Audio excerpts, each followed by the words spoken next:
siya po yung nakapagpabago sa akin.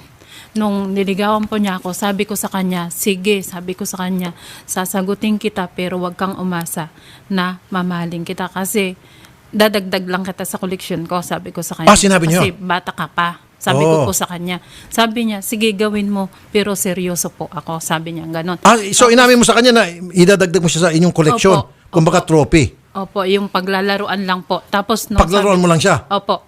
Tapos naging honest ka pala. Opo. Tapos sabi ko sa kanya, kung ayaw mo pa rin maniwala, i-open mo yung Facebook account ko. Sige, bigay mo password. Usap-usapan po ngayon sa internet ang isang lalaking pinaalis sa Saudi Arabia dahil nababahala raw ang mga lalaki roon na maagawan ng misis dahil sa sobrang niyang gwapo. Pero paano nga ba nasusukat ang kagwapuhan o kagandahan ng isang tao?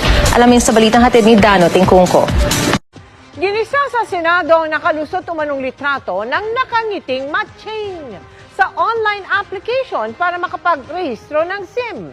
Mismong NBI ang sumubok na isumiti yan at lahat ng telco nalusutan.